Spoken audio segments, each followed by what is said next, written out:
Esta vez el persa sacó la pistola del bolsillo e indicó a Raúl que hiciera lo mismo. Montó la pistola. Con decisión, y siempre de rodillas, se introdujo en el agujero que la piedra, al bascular, había dejado en la pared. Raúl, que habría querido pasar el primero, tuvo que contentarse con seguirlo. El agujero era muy estrecho. El persa se detuvo casi enseguida. Raúl le oía tantear la piedra a su alrededor. Después, volvió a sacar su linterna y se inclinó hacia adelante. Examinó algo debajo suyo e inmediatamente apagó la linterna. Raúl oyó que le decía en un suspiro: «Tendremos que dejamos caer algunos metros, sin hacer ruido, sáquese los botines». Por su parte, el persa procedía ya a esta operación. Pasó sus zapatos a Raúl. «Déjelos junto a la pared», dijo. «Los recogeremos al salir». El persa avanzó un poco. Después, se volvió del todo, siempre de rodillas, y se encontró así frente a Raúl. Le dijo: «Voy a colgarme con las manos del extremo de la piedra y a dejarme caer en su casa. Después usted hará exactamente lo mismo. No tema, lo recibiré en mis brazos». El persa hizo lo que había dicho, y Raúl oyó enseguida un ruido sordo que evidentemente había sido producido por la caída del persa. El joven se estremeció, temiendo que aquel ruido revelase su presencia. Sin embargo, más que aquel ruido, era la ausencia de ruidos lo que a Raúl le llenaba de angustia. ¿Por qué, si según el persa acababan de entrar en la mansión del lago, no oían a Christine? Ni un solo grito. Ni una llamada. Ni un gemido. Grandes dioses. ¿Habrían llegado demasiado tarde? Arañando con las rodillas la pared, agarrándose a la piedra con sus dedos nerviosos, Raúl se dejó caer a su vez. Inmediatamente sintió que le abrazaban. «Soy yo», dijo el persa, silencio. Y permanecieron inmóviles, escuchando. Nunca a su alrededor la noche había sido más opaca, nunca el silencio tan pesado ni tan terrible. Raúl se hundía las uñas en los labios para no gritar: «Christine. Soy yo. Contéstame si no estás muerta, Christine». Por fin, volvió a empezar el juego de la linterna. El persa dirigió los rayos de luz por encima de sus cabezas, hacia la pared, buscando el agujero por el que habían venido sin encontrarlo. «¡Oh!», exclamó. «¿La piedra se ha vuelto a cerrar sobre sí misma?». Y el haz de luz de la linterna bajó a lo largo del muro hasta llegar al suelo. El persa se agachó y recogió una cosa, una especie de hilo que examinó unos segundos y que luego arrojó con horror. «¿El lazo del Pendiad?», murmuró. «¿Qué es?», preguntó Raúl. «Podría ser la soga del ahorcado que tanto han buscado», respondió el persa, estremeciéndose. De pronto, presa de una nueva ansiedad, paseó el pequeño disco rojo de su linterna por las paredes, iluminó, extraño hecho, un tronco de árbol que parecía aún vivo con sus hojas y todo. Las ramas de aquel árbol subían a lo largo de la pared y se perdían en el techo. Debido a la pequeñez del disco luminoso, al principio resultaba difícil darse cuenta de las cosas. Había un montón de ramas, y luego una hoja y otra más, y al lado no se veía nada de nada, solamente el haz de luz que parecía reflejarse a sí mismo. Raúl deslizó la mano sobre aquello, sobre aquel reflejo. «Mire», dijo, «la pared es un espejo».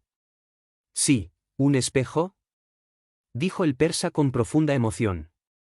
Y añadió, pasándose la mano que sujetaba la pistola por la frente sudorosa: «Hemos ido a caer en la cámara de los suplicios». Capítulo 22. Interesantes e instructivas tribulaciones de un persa en los sótanos de la ópera. Relato del persa. El propio persa contó cómo había intentado en vano hasta esa noche penetrar en la mansión del lago por el lago, cómo había descubierto la entrada del tercer sótano, y cómo, finalmente, el vizconde de Chagny y él se encontraron apresados por la imaginación infernal del fantasma, en la cámara de los suplicios. He aquí el relato que nos ha dejado, en condiciones que precisaremos más tarde, y al que no he cambiado ni una sola palabra.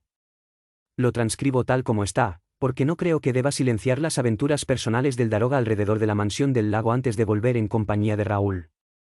Sí, por algunos instantes este principio, por interesante que sea, parece alejarnos un poco de la cámara de los suplicios. Es solo para mejor devolvernos a ella. Después, tras habernos explicado cosas de máxima importancia y ciertas actitudes y modos de hacer del persa que hasta ahora han podido parecer un poco extraordinarios.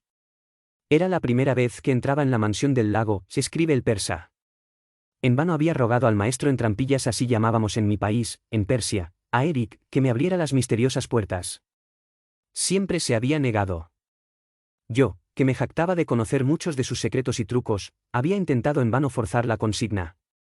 Desde que volví a encontrar a Eric en la ópera, a la que parecía haber elegido como domicilio, le había espiado con frecuencia tanto en los corredores de los sótanos como en los superiores, así como en la misma orilla del lago. Cuando se creía solo, subía en su barca y atracaba directamente en la pared de enfrente. Pero la curiosidad que le rodeaba era demasiado espesa para que pudiera ver en qué lugar exacto de la pared hacía funcionar el mecanismo de la puerta.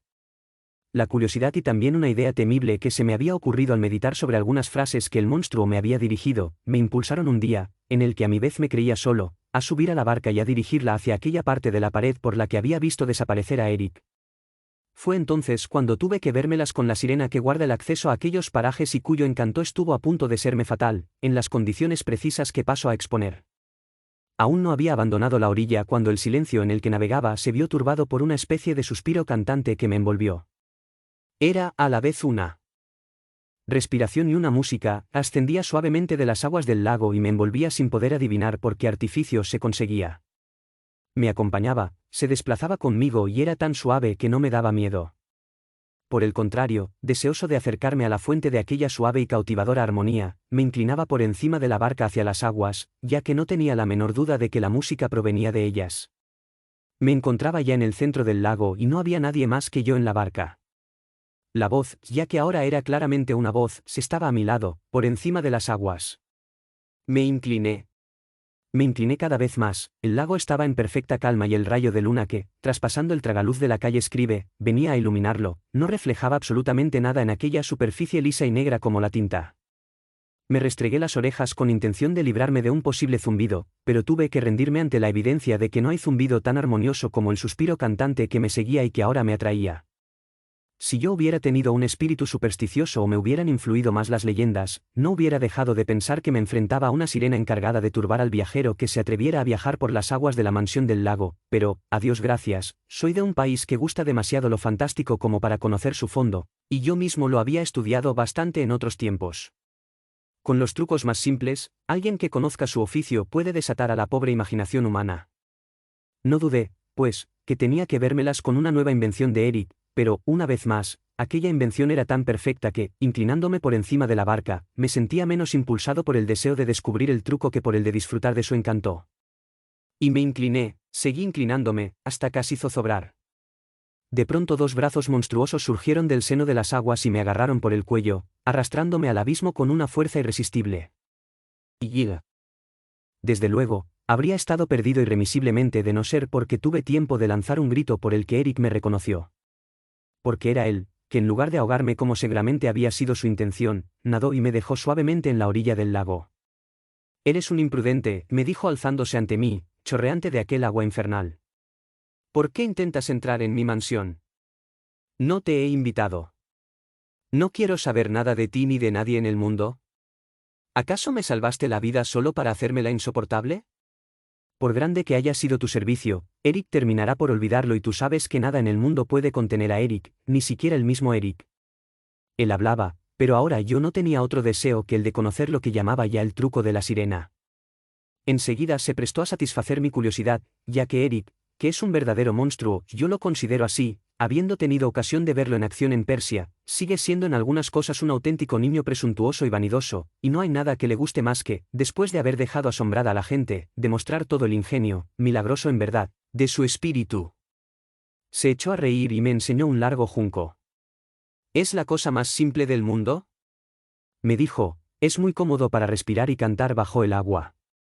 Es un truco que aprendí de los piratas del Tonquín, que de este modo pueden permanecer escondidos horas enteras en el fondo de los ríos». Le hablé con severidad. «Es un truco que ha estado a punto de matarme», le dije, «y puede que haya resultado fatal para otros». No me contestó, pero se levantó con ese aire de amenaza infantil que le conozco tan bien. No le permití que me intimidara. Le dije claramente, «¿Sabes lo que me prometiste, Eric? ¿No más crímenes?» «¿Es que he cometido más crímenes?», preguntó, adoptando un tono amable. «Desgraciado», exclamé. «¿Has olvidado pues las horas rosas de Macenderan?». «Sí, preferiría haberlas olvidado», contestó él repentinamente triste. «Pero reconoce que hice reír a la pequeña sultana». «Todo eso es cosa pasada», declaré, «pero ahora es el presente y, si yo lo hubiera querido, Este no existiría para ti, acuérdate de esto, Eric, yo te salvé la vida.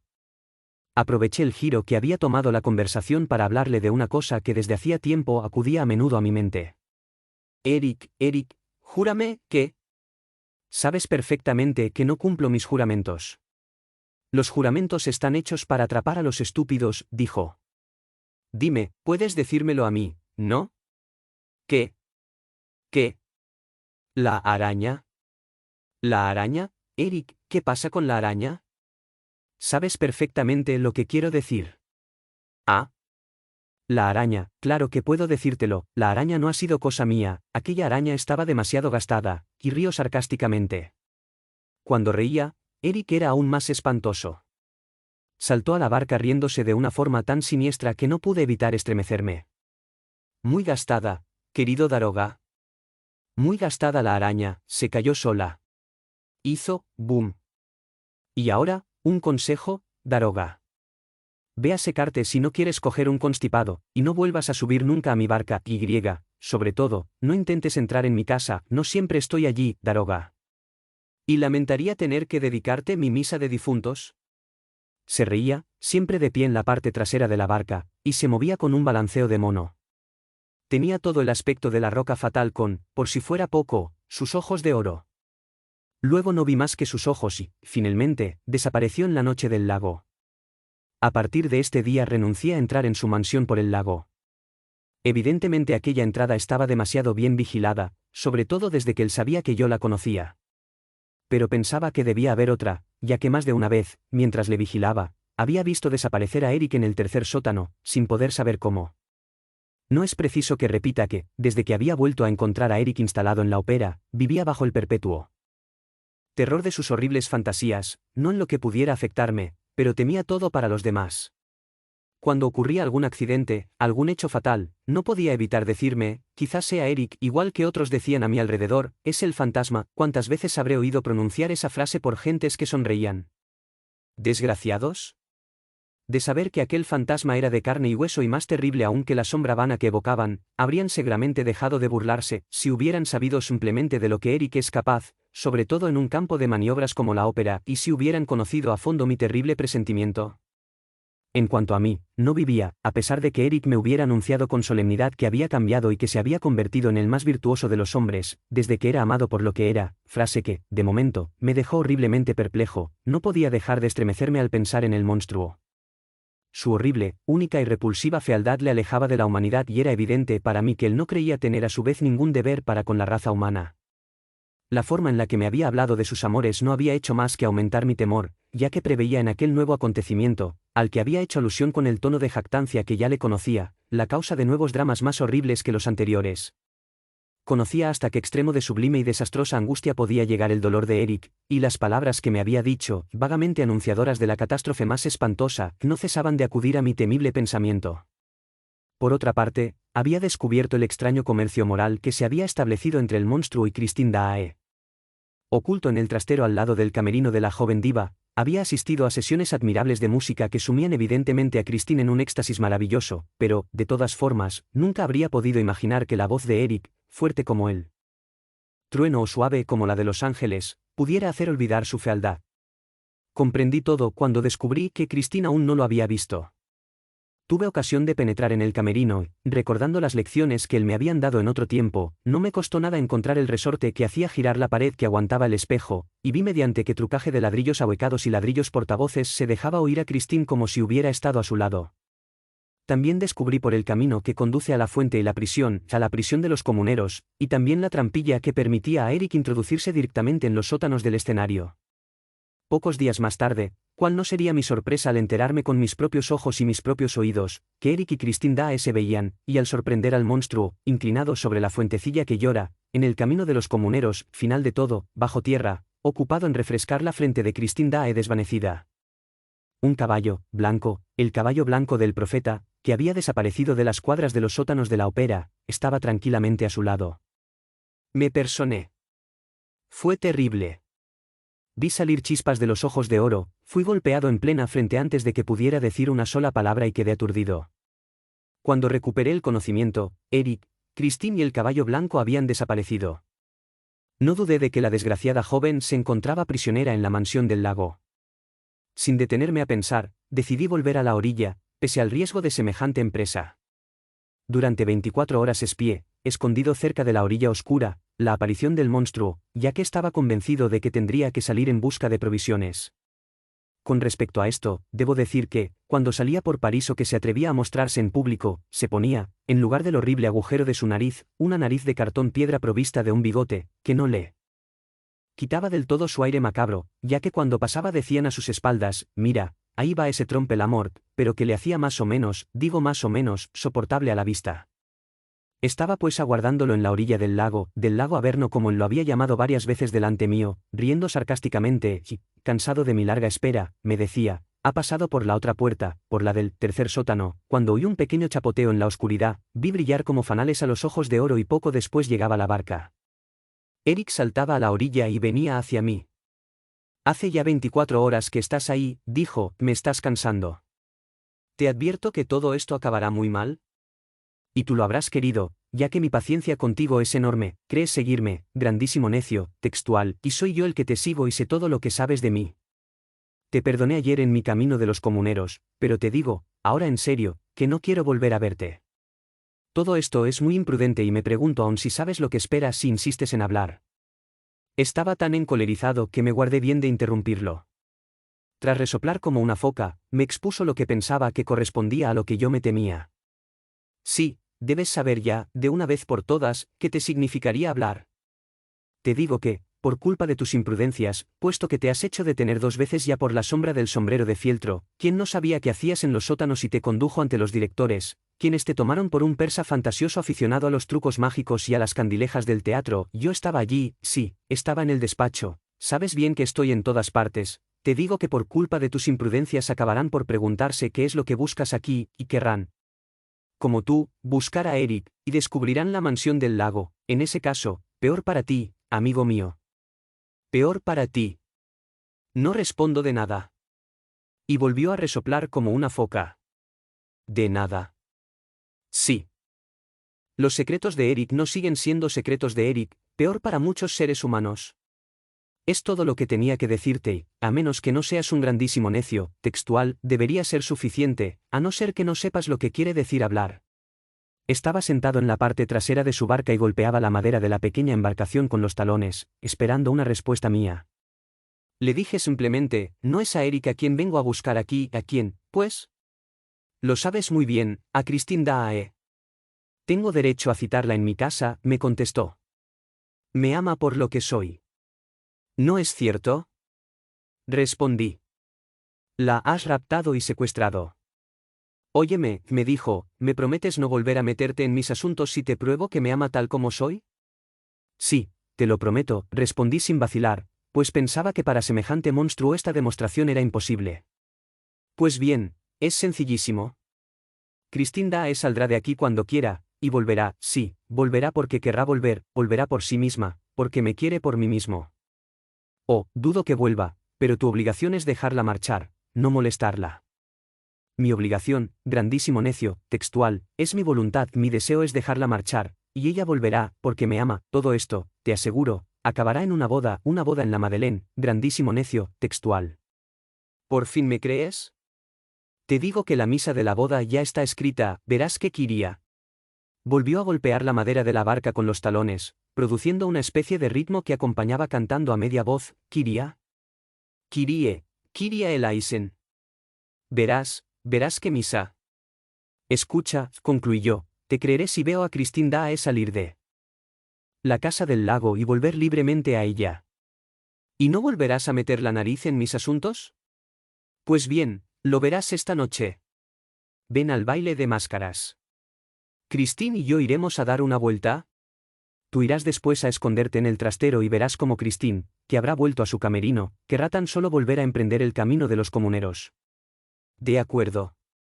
Si en efecto veía eso, no me quedaría más remedio que aceptarlo, ya que una mujer hermosa tiene siempre el derecho de amar al más horrible de los monstruos, sobre todo en el caso de que, como en este, tenga la seducción de la música y que esta mujer sea precisamente una cantante muy apreciable. Y ahora vete, debo salir de compras.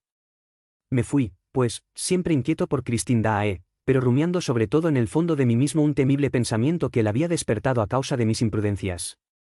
Me decía, ¿cómo acabará esto?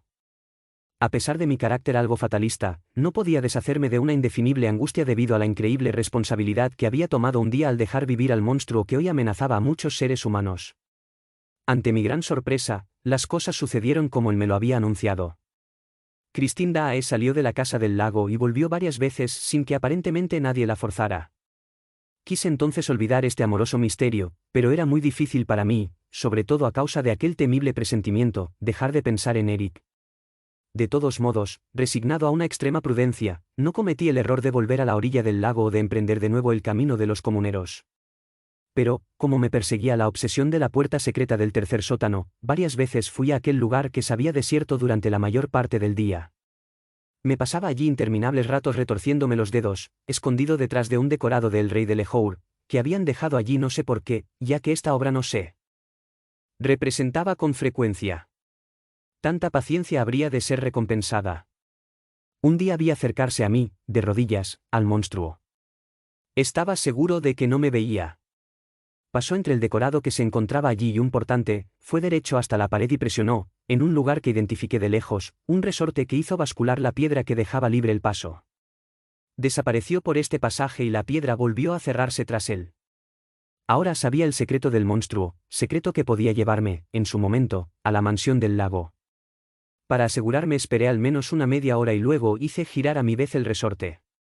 Todo funcionó como había funcionado con Eric.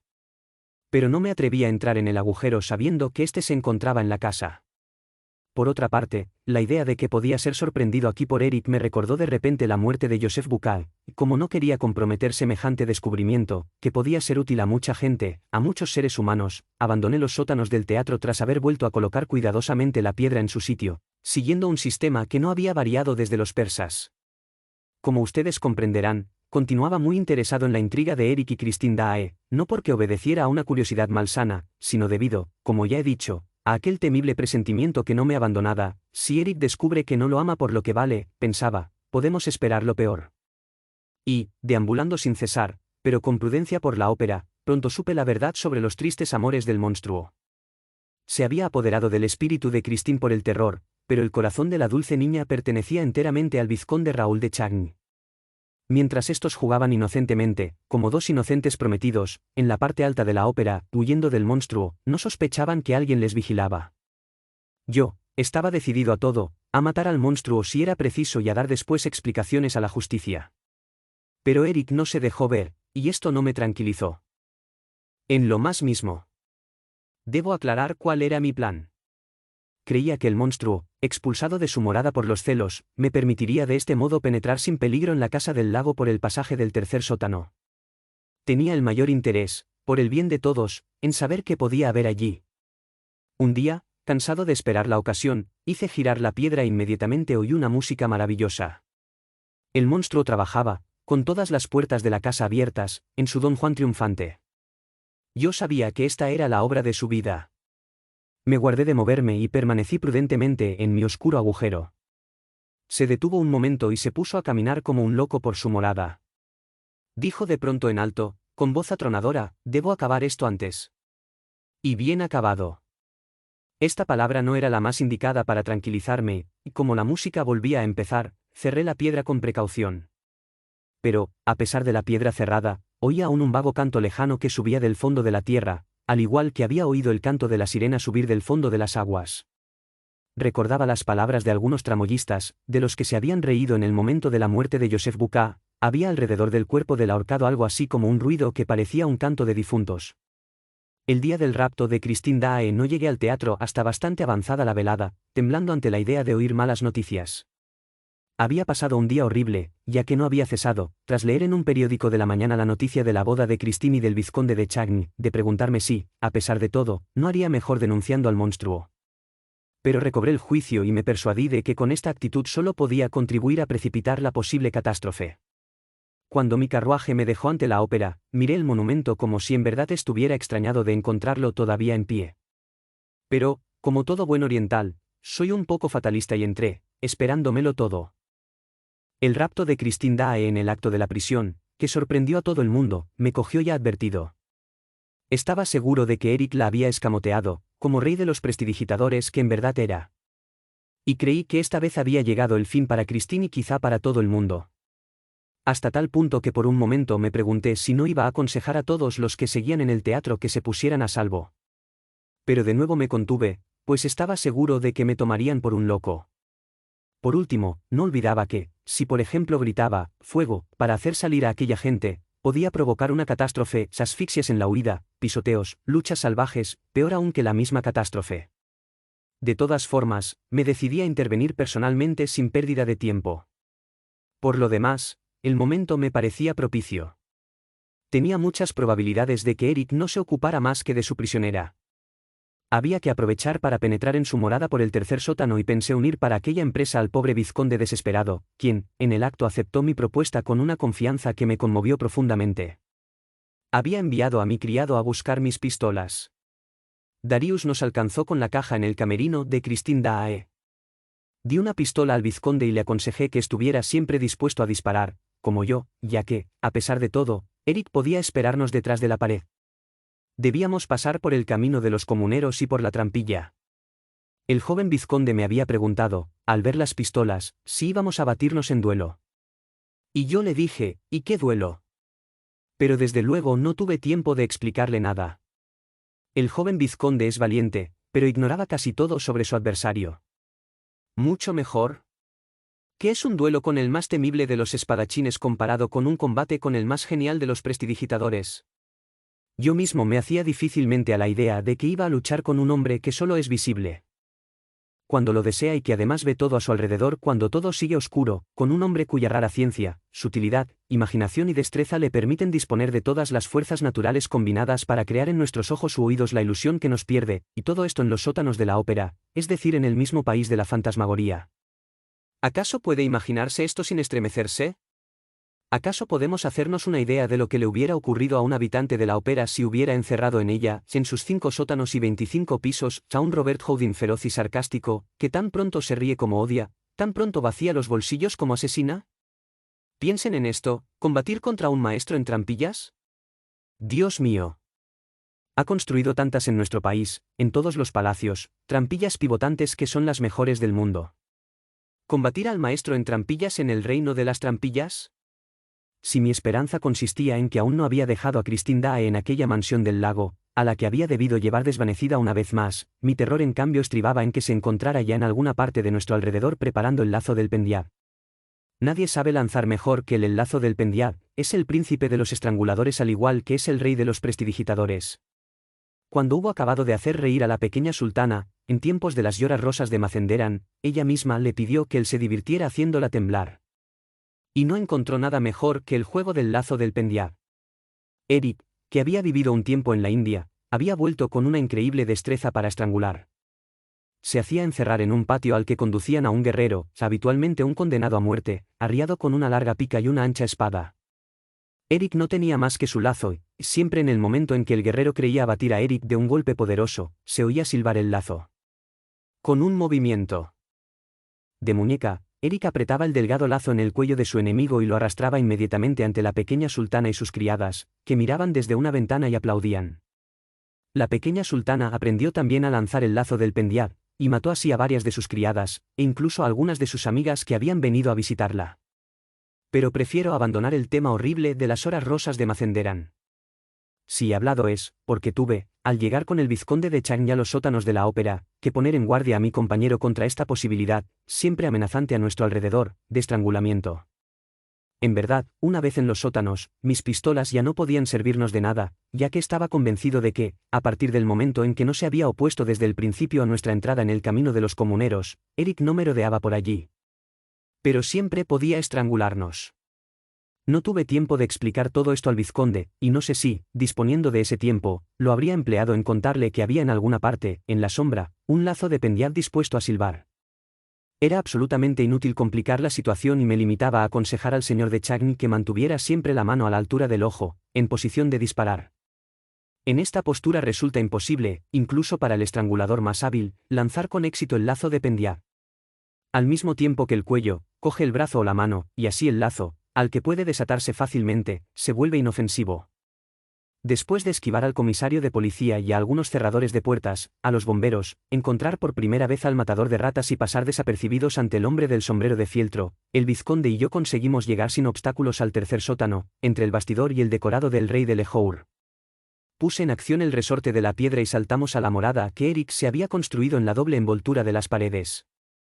De los cimientos de la ópera, y con la mayor sencillez del mundo, porque Eric fue uno de los primeros maestros de obras de Philippe Garny, el arquitecto de la ópera, y continuó trabajando misteriosamente solo, cuando los trabajos habían sido suspendidos oficialmente durante la guerra, el sitio de París y la Comuna. Conocía lo suficiente a Eric para tener la presunción de llegar a descubrir todos los trucos que habría podido pergeñar durante todo este tiempo. Tampoco estaba nada tranquilo al saltar dentro de su casa. Sabía lo que había hecho de cierto palacio de Macenderan. Convirtió el edificio más noble del mundo en la casa del diablo, donde no podía pronunciarse una palabra sin que fuera espiada o devuelta por el eco. Cuántos dramas familiares, cuántas tragedias sangrientas arrastraba tras de sí el monstruo con sus trampillas. Esto sin tener en cuenta que, en los palacios que él había trucado, no podía saberse exactamente dónde se encontraba uno. Tenía invenciones sorprendentes. Sin duda, la más curiosa, la más horrible y la más peligrosa de todas era la Cámara de los Suplicios, con excepción de casos excepcionales en los que la pequeña sultana se divertía haciendo sufrir a algún plebeyo, no dejaban entrar más que a los condenados a muerte. A mi modo de ver era la invención más atroz de las horas rosas de Macenderan. Además, cuando el visitante que había entrado en la Cámara de los Suplicios ya no podía aguantar más, le estaba permitido siempre acabar con un lazo del pendiab, que dejaban a su disposición al pie del árbol de hierro. Así, ¿cuál no sería mi sorpresa, poco después de entrar en la morada del monstruo, al caer en la cuenta de que la habitación a la que acabábamos de saltar el vizconde de Chagny y yo era precisamente la reconstrucción exacta de la Cámara de los Suplicios de las horas rosas de Macenderan? Encontré a nuestros pies el lazo del pendiab que había temido tanto durante toda la noche. Estaba convencido de que aquel lazo había servido ya. Para Joseph Bucca. El jefe de tramoyistas debía haber sorprendido a Eric, igual que yo, en el momento en que ponía en juego la piedra del tercer sótano. Luego, por curiosidad, había intentado pasar a su vez antes de que la piedra volviera a cerrarse, y había ido a caer a la Cámara de los Suplicios, de la que no había vuelto a salir más que ahorcado. Me imaginaba muy bien a Eric arrastrando el cuerpo, del que quería librarse, hasta el decorado del rey de Lejour y colgándolo allí para dar ejemplo o para aumentar el terror supersticioso que debía ayudarle a vigilar los accesos de la caverna. Pero, tras reflexionar, Eric había vuelto a buscar el lazo del pendiab, que está hecho curiosamente de tripas de gato y que hubiera podido excitar la curiosidad de un juez de instrucción. Así se explicaba la desaparición de la cuerda del ahorcado. Y aquí que descubría el lazo a nuestros pies en la Cámara de los Suplicios, no soy nada pusilánime, pero un sudor frío me inundó el rostro. La linterna, cuyo pequeño disco rojo paseaba por las paredes de la famosísima cámara, temblaba en mi mano. El señor de Chagny se dio cuenta y me dijo: «¿Qué pasa, señor?». Le hice una violenta señal de que se callara, ya que aún abrigaba la suprema esperanza de que nos encontráramos en la Cámara de los Suplicios sin que el monstruo lo supiera. Pero ni aquella esperanza era la salvación, ya que aún podía imaginar muy bien que, por el lado del sótano, la Cámara de los Suplicios protegía la mansión del lago, quizás incluso automáticamente. Sí, los suplicios iban a comenzar quizás automáticamente. ¿Quién hubiera sido capaz de decir qué gestos nuestros los desencadenarían? Recomendé a mi compañero la inmovilidad más absoluta. Un silencio aplastante se cernía sobre nosotros. Y mi linterna roja seguía dando la vuelta a la Cámara de los Suplicios. La reconocía, sí, la reconocía. Capítulo 23. En la Cámara de los Suplicios sigue el relato del persa. Nos encontrábamos en medio de una pequeña sala de forma perfectamente hexagonal, cuyas 6 caras estaban forradas interiormente de espejos, de arriba a abajo. En los ángulos se distinguía muy bien las juntas de los espejos, los pequeños sectores destinados a girar sobre sus goznes. Sí, los reconocí, y reconocí el árbol de hierro en un rincón. Al final de uno de estos pequeños sectores, el árbol de hierro con su rama de hierro, para los ahorcados. Había cogido el brazo de mi compañero. El vizconde de Chagny temblaba, dispuesto a gritar a su prometida para decirle que había venido en su ayuda. Yo temía que no pudiera contenerse. De repente, oímos un ruido a nuestra izquierda. Al principio, fue como una puerta que se abriera y se cerrara en la habitación de al lado, después hubo un gemido sordo. Retuve con más fuerza aún el brazo del señor de Chagny. Luego oímos claramente estas palabras: «Tómalo o déjalo». ¿La misa de bodas o la misa de difuntos? Reconocí la voz del monstruo. Volvió a oírse un gemido. Después, Un largo silencio. Estaba persuadido entonces de que el monstruo ignoraba nuestra presencia en su morada, ya que de lo contrario se las habría arreglado para que no le oyéramos. Le hubiera bastado con cerrar herméticamente la ventanita invisible por la que los que gustan de los suplicios miran dentro de la cámara. Además, estaba seguro de que, si él estuviera enterado de nuestra presencia, los suplicios ya habrían empezado. Teníamos pues una buena ventaja sobre Eric, nos encontrábamos a su lado y él no sabía nada. Lo importante era no hacérselo saber y lo que más temía era la impulsividad del vizconde de Chagny, que quería lanzarse a través de las paredes para alcanzar a Christine Daae, cuyos gemidos creíamos oír por momentos. La misa de difuntos no es muy alegre. Continuó diciendo Eric, mientras que la misa de bodas, es así, es magnífica. Hay que tomar una decisión y saber lo que se quiere. A mí me es imposible seguir viviendo así, en el fondo de la tierra, en un agujero, como un topo. Don Juan triunfante está terminado, ahora quiero vivir como todo el mundo. Quiero tener una mujer como todo el mundo, ir a pasear el domingo. He inventado una máscara con la que parezco la persona más normal del mundo. No llamará la atención de nadie. Serás la más feliz de las mujeres. Y cantaremos solo para nosotros, hasta morir. ¿Lloras? ¿Tienes miedo de mí? Sin embargo, en el fondo no soy malo. Ámame y lo verás. Solo me ha faltado que me amaran para ser bueno. Si tú me amaras sería manso como un cordero y harías de mí lo que quisieras. El gemido que acompañaba a esta especie de letanía de amor fue en aumento. Jamás he oído algo más desesperado, y el señor de Chagny y yo reconocimos que Eric era el que emitía aquella espantosa lamentación. En cuanto a Christine, quizá detrás de la pared que teníamos delante nuestro, debía estar muda de horror, sin fuerzas para gritar, con el monstruo a sus pies. Este lamento era sonoro, atronador y estentóreo como la queja del océano. Por 3 veces Eric arrojó aquel lamento de la roca de su garganta. Tú no me amas. Tú no me amas. Tú no me amas. Después, se calmó, ¿por qué lloras? Sabes muy bien que me haces daño. Se hizo el silencio. Cada silencio suponía para nosotros una esperanza. Nos decíamos, quizás detrás de la pared, él se ha ido y dejado a Christine Daae sola. Solo pensábamos en indicar a Christine Daae en nuestra presencia sin que el monstruo se diera cuenta. Ahora, la única forma de salir de la cámara de los suplicios era que Christine nos abriera la puerta, de no ser así, no podríamos socorrerla, ya que ignorábamos incluso dónde se encontraba la puerta. De repente, el silencio de al lado fue turbado por el ruido de un timbre. Eléctrico. Al otro lado de la pared se oyó un salto y la voz de trueno de Eric, ¿llaman? Que entre, una lúgubre carcajada sarcástica. ¿Quién viene a molestarnos? Espérame aquí un momento, voy a decirle a la sirena que abra. Unos pasos se alejaron, una puerta se cerró. No tuve tiempo de pensar en el nuevo horror que se preparaba, olvidé que quizás el monstruo salía para cometer un nuevo crimen. No pensé más que en una cosa, Christine se encontraba sola al otro lado de la pared. El vizconde de Chagny ya la llamaba. ¿Christine? ¿Christine? Si oíamos lo que decían en la habitación de al lado, no había motivo para creer que mi compañero no fuera oído a su vez. Sin embargo, el vizconde tuvo que repetir varias veces su llamada. Por fin, una voz débil llegó hasta nosotros. ¿Estaré soñando? ¿Christine? ¿Christine? Soy yo, Raúl. Silencio. Contéstame, Christine, si está sola, contésteme, por lo que usted más quiera. Entonces, la voz de Christine murmuró el nombre de Raúl. Sí, sí, soy yo. ¿No es un sueño? Christine, tenga confianza. Estamos aquí para salvarla, ni una imprudencia. Cuando oiga al monstruo, avísenos. Raúl, Raúl. Se hizo repetir varias que no soñaba y que Raúl de Chagny había podido llegar hasta ella, conducido por un fiel compañero que conocía el secreto de la mansión de Eric. Pero enseguida, a la rápida alegría que le traía nuestra presencia, siguió un temor aún mayor. Quería que Raúl se marchara en el acto. Temblaba de miedo a que Eric descubriera su escondite, ya que en ese caso no hubiera dudado en matar al joven.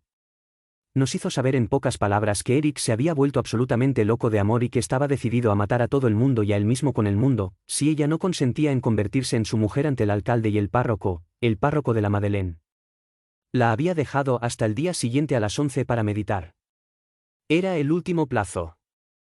Entonces, Tendría que elegir, como decía él, entre la misa de bodas o la de difuntos. Y Eric había pronunciado esta frase que Christine no había comprendido enteramente: sí o no, si es no, todo el mundo puede darse por muerto y enterrado.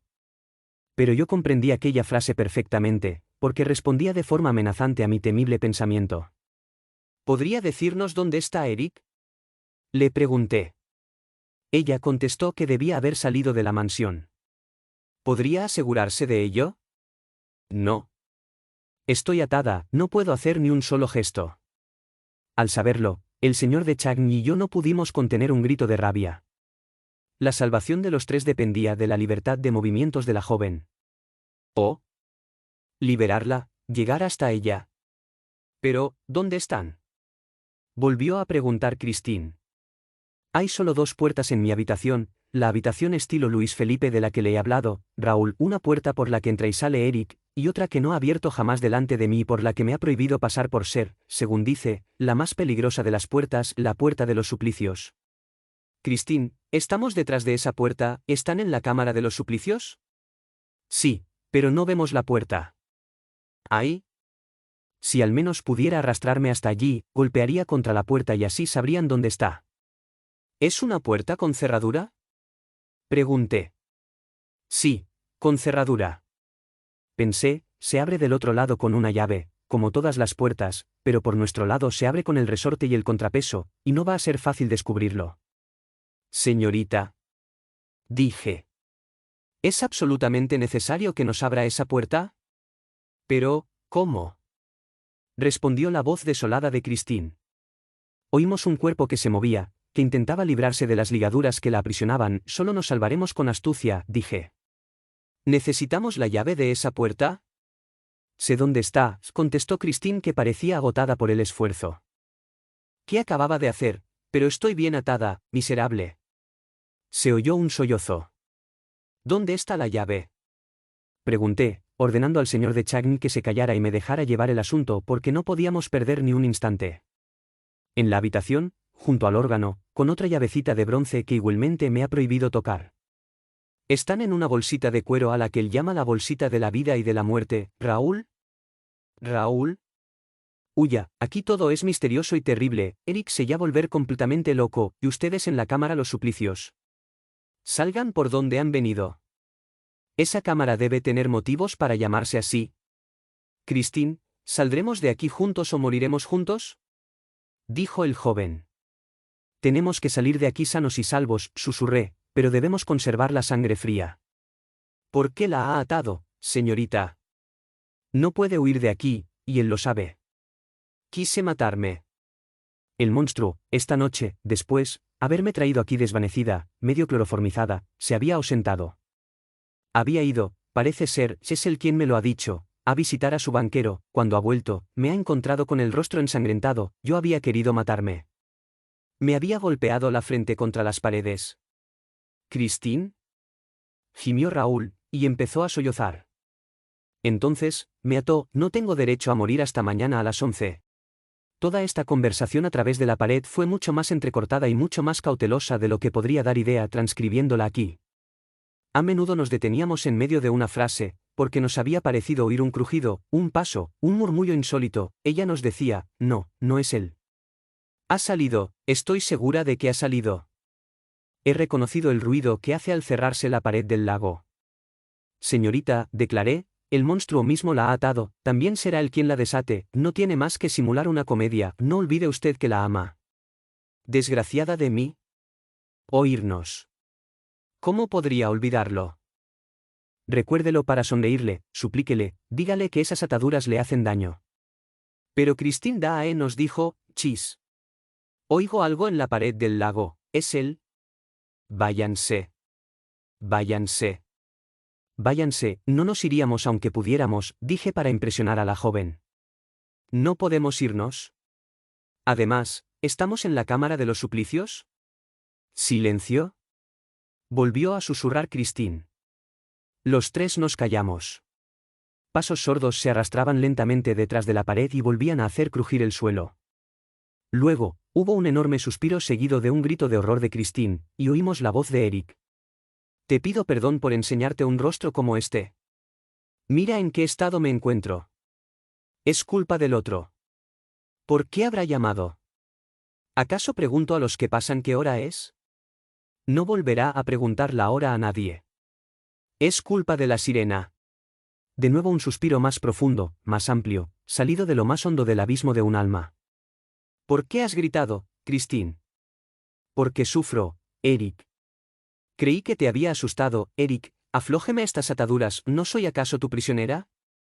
Volverás a desear la muerte, me ha dado usted tiempo hasta mañana por la noche, a las 11, Eric. Los pasos seguían arrastrándose por el suelo.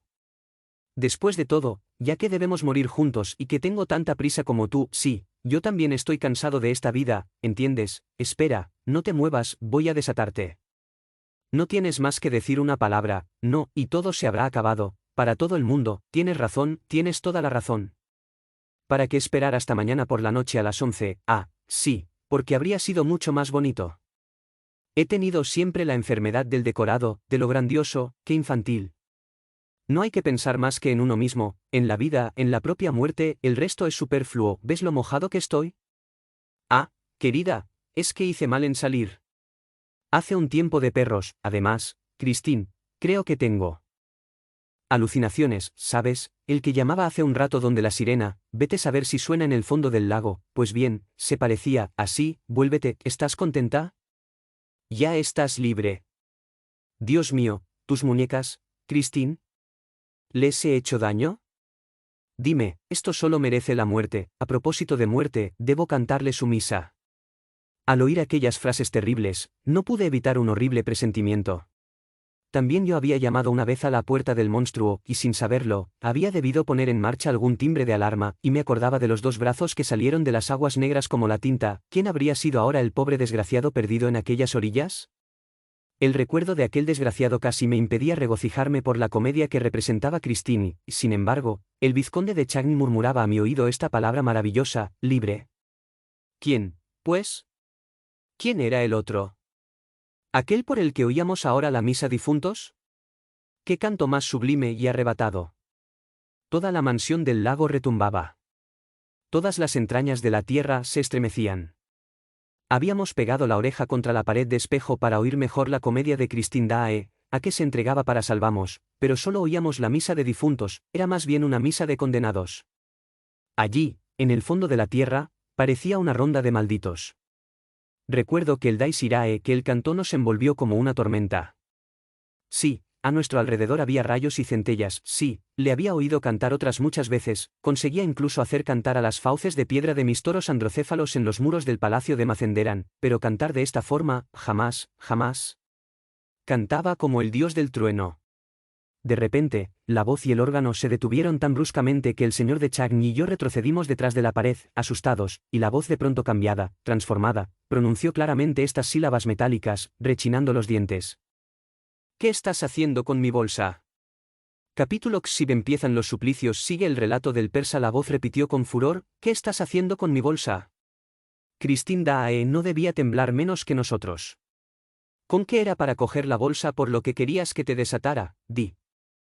Se oyeron pasos precipitados, la carrera de Christine que volvía a la habitación estilo Luis Felipe, como para buscar refugio junto a nuestra pared. ¿Por qué huyes? Decía la enfurecida voz, que la había seguido. ¿Quieres devolverme mi bolsa? ¿No sabes acaso qué es la bolsita de la vida y de la muerte? Escúcheme, Eric, suspiró la joven. Si a partir de ahora debemos vivir juntos, ¿qué puede importarle? Todo lo que es suyo me pertenece. Lo había dicho de una forma tan temblorosa que inspiraba compasión. La desgraciada debía emplear toda la energía que le quedaba para superar su terror, pero no sería con este tipo de supercherías infantiles, dichas con los dientes castañeteantes, ¿cómo podía sorprenderse al monstruo? ¿Sabes bien que la bolsa no contiene más que 2 llaves? ¿Qué querías hacer? Preguntó Eric. Quisiera, dijo ella, visitar esa habitación que no conozco y que siempre me ha ocultado, es una curiosidad de mujer. Añadió ella en un tono que pretendía ser alegre y que por su falsedad solo sirvió para aumentar la desconfianza del monstruo. No me gustan las mujeres curiosas, replicó Eric. Deberías desconfiar de esas cosas desde la historia de Barba Azul. Vamos, devuélveme mi bolsa, devuélveme mi bolsa. ¿Quieres dejar esa llave, pequeña curiosa? Y rió sarcásticamente, mientras Christine lanzaba un grito de dolor. Eric acababa de quitarle la bolsa. Fue en aquel momento cuando el vizconde, sin poder contenerse por más tiempo, lanzó un grito de rabia y de impotencia, que logré ahogar con mucha dificultad. ¡Ah! Exclamó el monstruo. ¿Qué es eso? ¿No has oído, Christine? No, no. No he oído nada, contestó la desgraciada. Me ha parecido oír un grito. ¿Un grito? ¿Acaso está usted enloqueciendo, Eric? ¿Quién quiere que grite en el fondo de esta mansión? Yo he gritado porque me hacía daño, no he oído nada. ¿Qué manera de decirme esto? ¿Tiemblas? Estás muy alterada, mientes. Han gritado, han gritado. Hay alguien en la cámara de los suplicios. Ah, ahora comprendo, no hay nadie. Eric, ya entiendo, nadie, quizá, tu prometido. Yo no tengo prometido. Lo sabe usted muy bien. Una nueva risa malévola. Por otra parte, es tan fácil saberlo. Mi pequeña Christine, amor mío, y no es necesario abrir la puerta para saber qué ocurre en la cámara de los suplicios. ¿Quieres verlo? ¿Quieres verlo? Mira. Si hay alguien, si realmente hay alguien, verás cómo se iluminará allá arriba, al lado del techo, la ventana invisible. Basta con correr la cortina negra y apagar aquí. Ya está. ¿Apaguemos? No debes temer la oscuridad, en compañía de tu maridito. Entonces se oyó la voz agonizante de Christine. No. Tengo miedo, ya le he dicho que tengo miedo a la oscuridad, esa cámara no me interesa en lo más mínimo, es usted quien me da miedo, como a una niña, con esa cámara de los suplicios. Antes he sido curiosa, es cierto. Pero, ahora, no me interesa nada de nada. ¿Nada? Y lo que yo más temía se disparó automáticamente. De repente nos vimos inundados de luz, sí, detrás de nuestra pared se produjo como un incendio. El vizconde de Chagny, que no se lo esperaba, quedó tan sorprendido que se tambaleó. Y la voz encolerizada estalló al otro lado. Ya te decía que había alguien. ¿Ves ahora la ventana? La ventana luminosa. Allá arriba. El que se encuentra detrás de esa pared no puede verla. Pero tú subirás a la doble escalerilla, está aquí para eso. A menudo me has preguntado para qué servía, pues bien, ya lo sabes. Sirve para mirar lo que sucede en la cámara de los suplicios, pequeña curiosa. ¿Qué suplicios? ¿Qué suplicios hay allí dentro? Eric, dígame que tan solo quiere atemorizarme. Dígamelo si me ama, Eric. No hay suplicios, ¿no es cierto? ¿Son cuentos para niños? Ve a mirar, querida mía, por la ventanita. No sé si el vizconde, a mi lado, oía ahora la voz desfallecida de la joven, hasta tal punto estaba absorto en el espectáculo inaudito que acababa de surgir ante su mirada desorbitada. En cuanto a mí, que ya había visto muy a menudo aquel espectáculo a través de la ventanita de las horas rosas de Macenderan, solo me quedaba oír lo que decían al lado, buscando un motivo de acción, una resolución a tomar. Ve a ver, ve a mirar por la ventanita. Dime, cuéntame después cómo tiene la nariz. Oírnos rodar la escalera, que apoyaban contra la pared, sube, pues. No. No. ¿Subiré yo, querida? Bueno, sí. Iré a mirar, déjeme, ay, querida. Querida mía. Qué gentil eres. Es muy amable de tu parte ahorrarme este trabajo a mi edad. Me dirás cómo tiene la nariz. Si la gente se diera cuenta de la felicidad que representa tener una nariz propia, no vendría jamás a pasearse por la cámara de los suplicios. En aquel momento oímos claramente, por encima de nuestras cabezas, estas palabras. Amigo mío, ¿aquí no hay nadie, nadie? ¿Estás segura de que no hay nadie? Absolutamente, no hay nadie, tanto mejor, pues. ¿Qué te ocurre, Christine? Vamos. ¿No irás a encontrarte mal, si no hay nadie? Baja, baja. Tranquilízate, puesto que no hay nadie. Pero, ¿qué te ha parecido el panorama? Oh, sorprendente. Bueno, te encuentras mejor, ¿no es cierto? Te encuentras mucho mejor, nada de emociones, qué casa más curiosa está, ¿no? En la que pueden encontrarse semejantes panoramas, sí, es como estar en el Museo Grevin. Pero, Eric, no hay suplicios allí dentro, sabe que me ha hecho pasar un miedo terrible, ¿por qué, si no hay nadie? ¿Fue usted quien construyó esa cámara, Eric? ¿Sabe que es magnífica? Decididamente, es usted un gran artista, Eric. Sí, un gran artista en mi género. Pero, dígame Eric, ¿por qué ha llamado a esta habitación la cámara de los suplicios? Oh, es muy sencillo. Pero, primero, ¿qué has visto? He visto un bosque, ¿y qué había en el bosque? Árboles, ¿y qué hay en los árboles? Pájaros, ¿has visto pájaros? No, no he visto pájaros. Entonces, ¿qué has visto? Piénsalo. ¿Has visto ramas? ¿Y qué hay en una rama? Dijo la terrible voz. Hay una horca.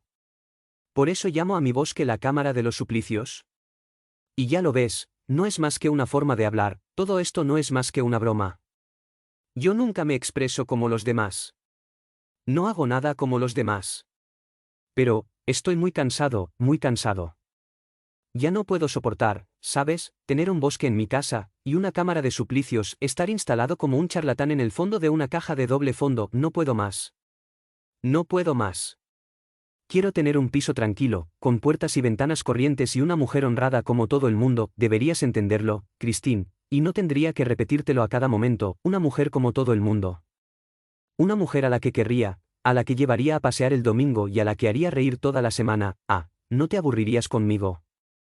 Tengo más de un truco en la manga, sin contar los de cartas. Mira, ¿quieres que te haga juegos de manos con las cartas?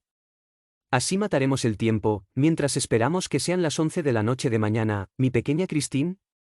Mi pequeña Christine. ¿Me escuchas? ¿Ya no me rechazas? Dime, ¿me amas? No, no me amas, pero no importa. Me amarás. Antes no podías mirar mi máscara porque sabías lo que había detrás, ahora, ya no te importa mirarla, te olvidas de lo que hay detrás y ya no quieres rechazarme. Uno se acostumbra a todo cuando se quiere, cuando se tiene buena voluntad. ¿Cuántos jóvenes que no se querían antes de la boda luego se adoraron? Y ya no sé lo que digo, pero te divertirás mucho conmigo, no hay nadie como yo, por ejemplo, puedo asegurarte que no hay otro ventrílocuo mejor que yo. Soy el primer ventrílocuo del mundo. ¿Te ríes? Quizá no me creas. Escucha. El miserable, que realmente era el mejor ventrílocuo del mundo, aturdía a la pequeña, me daba perfecta cuenta, para alejar su atención de la cámara de los suplicios, estúpida maniobra. Christine no pensaba más que en nosotros. Repitió en varias ocasiones, en el tono más suave de que fue capaz, mirándolo con ojos de ardiente súplica, apague la ventanita. Eric. Apague la ventanita. Estaba convencida de que aquella luz, que se había encendido repentinamente en la ventanita y de la que el monstruo había hablado de forma tan amenazadora, tenía una razón de ser, una sola cosa debía tranquilizarla momentáneamente, y era que nos había visto a los dos, detrás de la pared, en medio del magnífico incendio, de pie y en perfecto estado. Pero se habría tranquilizado más, sin duda alguna, si se hubiera apagado la luz. El otro había empezado ya un número de ventrílocuo. Decía, mira, levanto un poco mi máscara. Solo un poco, ¿ves mis labios? ¿O lo que tengo por labios? No se mueven. Mi boca o esa especie de boca que tengo, está cerrada.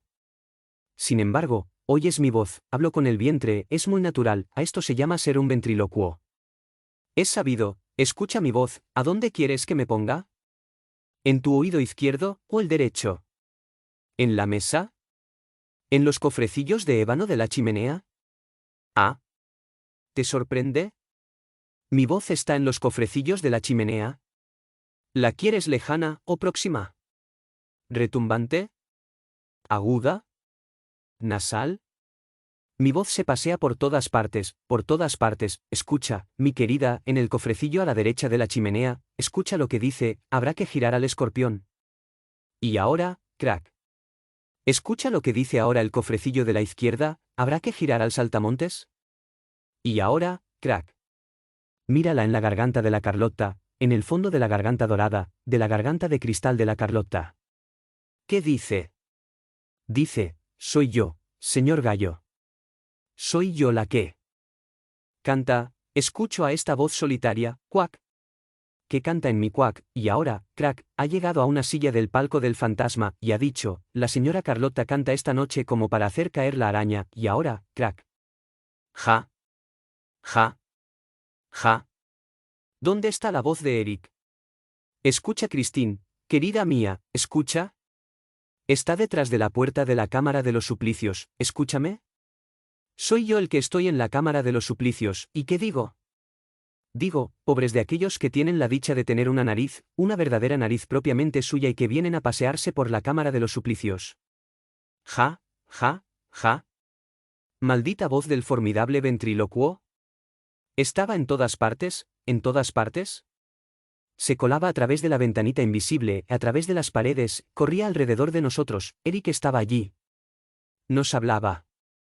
Hicimos un gesto como para arrojarnos sobre él, pero, más rápido, más inasible que la sonora voz del eco, la voz de Eric había vuelto al otro lado de la pared. De pronto, dejamos de oír su voz y aquí lo que ocurrió, la voz de Christine, Eric, Eric. ¿Me cansa usted con su voz? Callé, Eric. ¿No le parece que hace calor aquí? Sí, sí. El calor se hace insoportable, contesta la voz de Eric. Y de nuevo la voz, ahogada por la angustia, de Christine. ¿Qué es esto?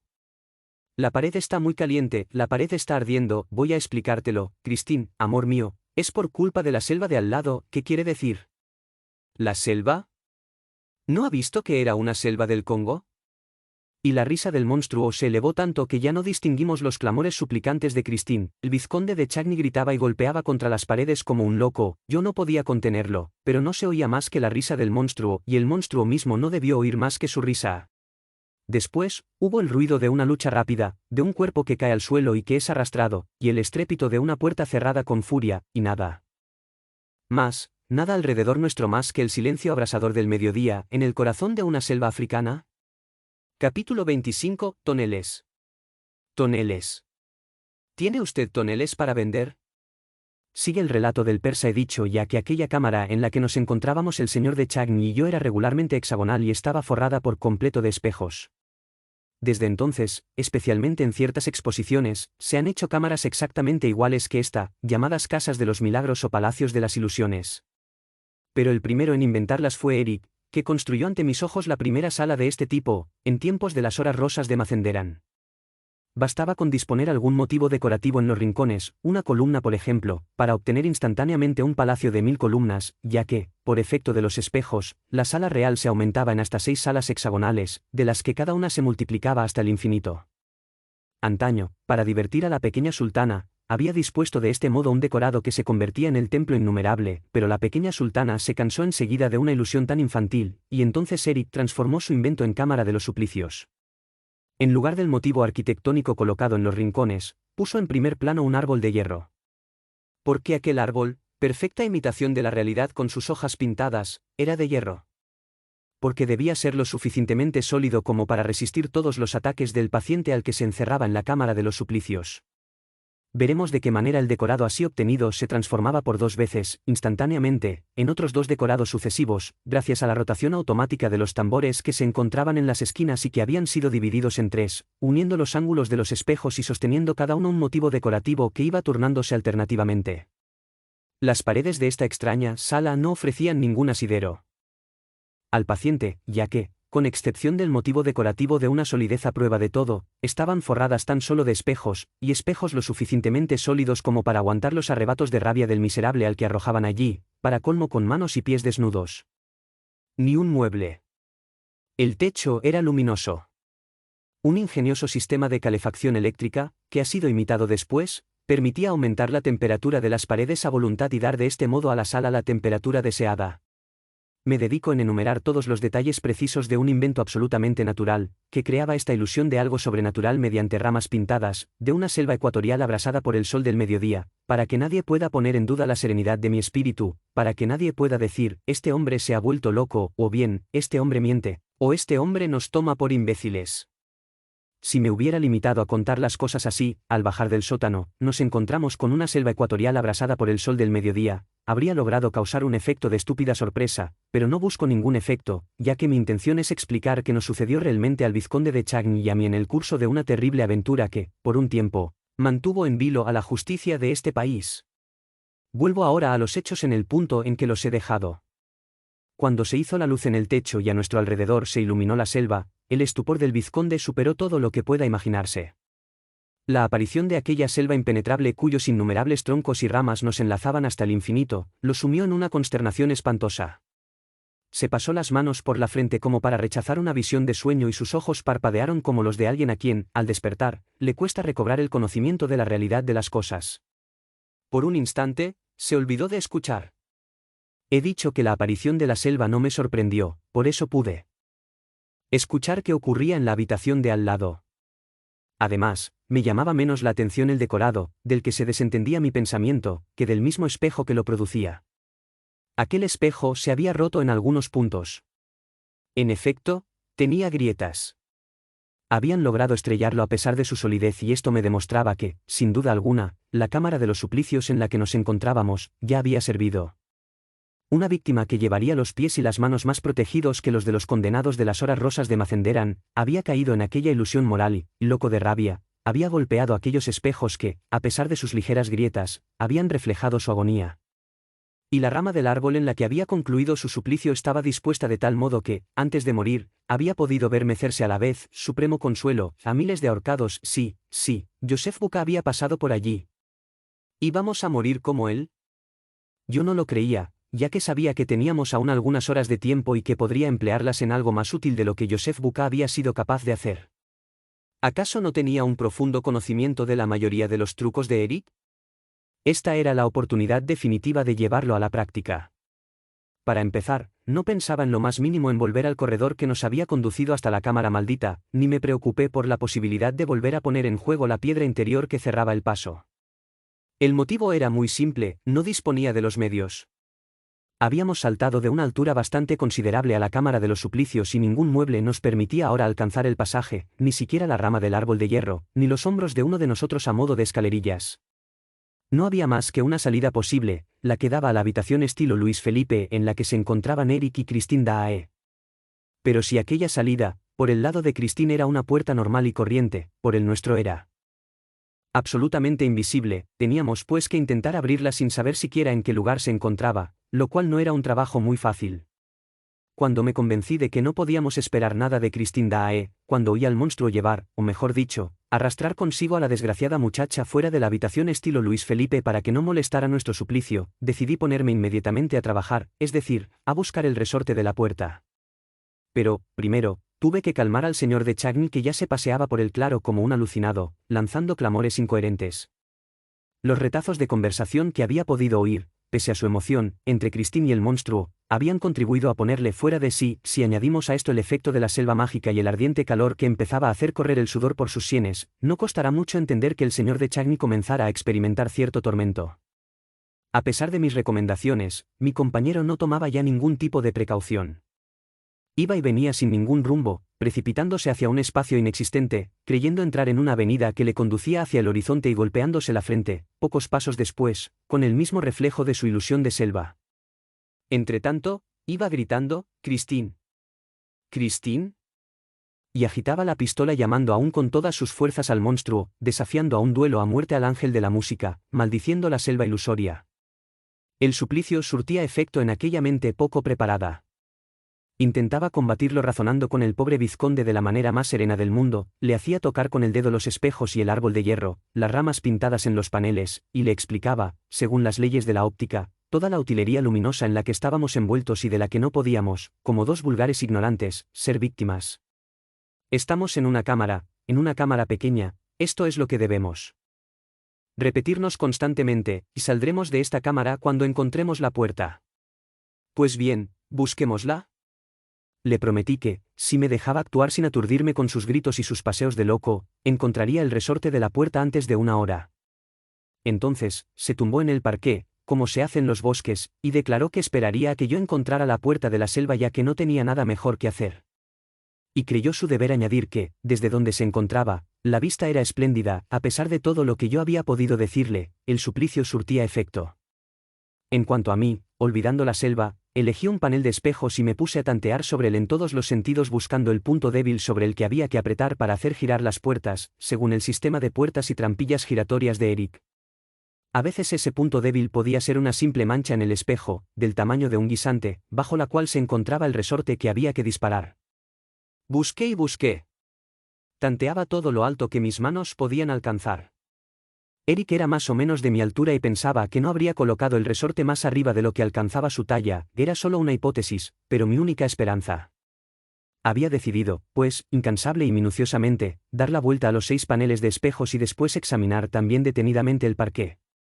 Al mismo tiempo que tanteaba los paneles con sumo cuidado, me esforzaba por no perder un solo minuto, ya que el calor me invadía siempre más y nos asábamos literalmente en aquella selva inflamada. Trabajaba desde hacía una media hora y había terminado ya con 3 paneles, cuando nuestra mala fortuna quiso que me volviese ante una sorda exclamación lanzada por el vizconde. «Me ahogo», decía. «Todos estos espejos irradian un calor infernal. ¿Va a encontrar pronto su resorte? Si no lo consigue pronto, nos vamos a asar aquí». No me disgustó nada oírle hablar así. No había dicho una sola palabra con respecto a la selva y confiaba en que la razón de mi compañero podría luchar aún más contra el suplicio. Pero añadió, lo que me consuela es que el monstruo le ha dado tiempo a Cristina hasta mañana a las 11 de la noche. Si no podemos salir de aquí y salvarla, al menos moriremos antes que ella. La misa de Eric podrá servir para todo el mundo. Y aspiró una bocanada de aire caliente que casi lo hizo desfallecer. Como no tenía los mismos motivos que el vizconde para aceptar la muerte, me volví, después de algunas palabras de aliento, hacia mi panel, pero había cometido la tontería de dar algunos pasos mientras hablaba, de tal modo que, en la confusión de la selva ilusoria, no sabía con seguridad cuál era mi panel. Me veía obligado a volver a empezar, al azar, tampoco pude evitar manifestar mi contrariedad y el vizconde comprendió que tenía que rehacerlo todo. Esto le dio una nueva oportunidad. ¿Jamás saldremos de esta selva?, gimió. Su desesperación no hizo más que aumentar. Y, al aumentar, le hacía olvidar siempre más que aquellos no eran más que espejos y no una verdadera selva. Yo había vuelto a buscar, a tantear, la fiebre empezaba también a invadirme, ya que no encontraba nada, absolutamente nada, en la habitación de al lado seguía el mismo silencio. Nos encontrábamos de verdad perdidos en la selva, sin salida, sin brújula, sin guía, sin nada. Oh. Sabía lo que nos esperaba si nadie acudía en nuestra ayuda o si no encontraba el resorte. Pero, ya podía buscar el resorte. No encontraba más que ramas de una belleza admirable que se alzaban rectas ante mí o se curvaban ondeantes por encima de mi cabeza, pero no daban ninguna sombra. No era de extrañar, ya que estábamos en una selva ecuatorial, con el sol justo sobre nuestras cabezas, una selva del Congo. En varias ocasiones, el señor de Chagny y yo nos habíamos quitado y vuelto a poner el traje, encontrando a veces que nos daba más calor y a veces que, por el contrario, nos protegía del calor. Yo aún resistía moralmente, pero el señor de Chagny me pareció completamente ido. Pretendía que hacía 3 días y 3 noches que caminaba sin parar por aquella selva en busca de Christine Daae. De tanto en tanto, creía verla tras el tronco de un árbol, o deslizándose a través de las ramas, y la llamaba con palabras suplicantes que llenaban mis ojos de lágrimas: Christine, Christine. ¿Por qué huyes de mí? ¿Acaso no me quieres? ¿No estamos prometidos? Christine, detente. Mira, estoy agotado. Christine, ten piedad. Voy a morir en la selva, lejos de ti. Oh, tengo sed, dijo finalmente en tono delirante. También yo tenía sed, tenía la garganta hecha fuego. Sin embargo, agachado ahora en el suelo, no dejaba de buscar el resorte de la puerta invisible, ya que la estancia en la selva se hacía peligrosa con la cercanía de la noche, ya la sombra de la noche empezaba a envolvernos, había llegado muy deprisa, como cae la noche en los países ecuatoriales, de repente, sin apenas crepúsculo. Pero la noche en las selvas ecuatoriales es siempre peligrosa, sobre todo cuando, como en nuestro caso, no se tiene con qué hacer fuego para alejar a las fieras. Había intentado, dejando por un instante la búsqueda del resorte, romper algunas ramas, a las que habría encendido con la llama de mi linterna, pero también yo me había estrellado contra los famosos espejos y eso me había hecho recordar a tiempo que teníamos enfrente tan solo imágenes de ramas. Con la noche, el calor no había desaparecido, al contrario, ahora hacía más calor bajo el resplandor azul de la luna. Recomendé al vizconde que tuviera las armas dispuestas para disparar y que no se apartara del lugar de nuestro campamento mientras yo seguía buscando el resorte. De repente, oímos el rugido de un león a pocos pasos. Nos desgarró los oídos. «Oh», exclamó el vizconde en voz baja, ¿no está lejos? ¿No lo ve? Allí, a través de los árboles, en aquellas espesuras, si vuelve a rugir, ¿disparo? Y el rugido volvió a sonar aún más fuerte. El vizconde disparó, Pero no creo que alcanzara al león, tan solo rompió un espejo, lo comprobé a la mañana siguiente, al alba. Durante la noche debimos hacer un largo camino, ya que nos encontramos repentinamente al borde de un desierto, de un inmenso desierto de arena, de piedras y de rocas. Realmente no valía la pena salir de la selva para caer en el desierto. Vencido, me había tumbado al lado del vizconde, cansado de buscar resortes que no encontraba.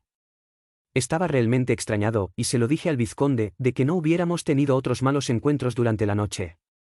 Habitualmente, después del león había un leopardo y, a veces, el revoloteo de moscas tse.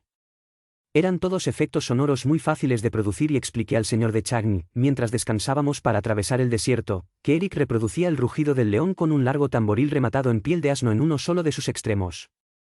Encima de la piel se tensa una cuerda de tripa atada por el centro a otra cuerda del mismo género que atraviesa el tambor de lado a lado. Eric no tiene más que frotar esta cuerda con un guante untado de colofonia. Por la manera de frotar, imita, hasta el extremo de no poder distinguirla, la voz del león o del leopardo, o incluso el revoloteo de las moscas tse. La idea de que Eric pudiera estar en la habitación de al lado con sus trucos, me incitó a tomar la decisión de conferenciar con él, ya que evidentemente había que renunciar a la idea de sorprenderlo. Ahora ya debía saber a qué atenerse con respecto a los habitantes de la Cámara de los Suplicios. Lo llamé, Eric, Eric. Grité lo más fuerte que pude a través del desierto, pero nadie contestó a mi voz. Por todas partes, a nuestro alrededor, el silencio y la inmensidad de aquel desierto pétreo. ¿Qué iba a ser de nosotros en medio de aquella horrible soledad? Empezábamos literalmente a morir de calor, de hambre, de sed, sobre todo de sed. Finalmente vi al señor de Chagny incorporarse sobre un codo y enseñarme un punto en el horizonte. Acababa de descubrir el oasis. Sí, allá, muy lejos, en pleno desierto, un oasis con agua, agua limpia como el cristal, agua que reflejaba al árbol de hierro.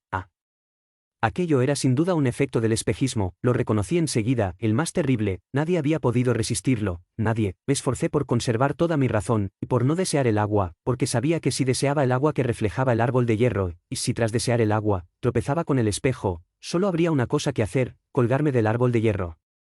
Por eso grité al señor de Chagny, es un espejismo. Es un espejismo. No crea en el agua. ¿Es otro truco del espejo? Entonces, me envió, como se dice, a paseo con mi truco del espejo, mis resortes, mis puertas giratorias y mi palacio de espejismos. Afirmó airado que yo era loco o ciego para imaginar que toda aquella agua que corría allá lejos, entre tantos árboles hermosos no era agua de verdad, el desierto era verdad. ¿Y la selva también?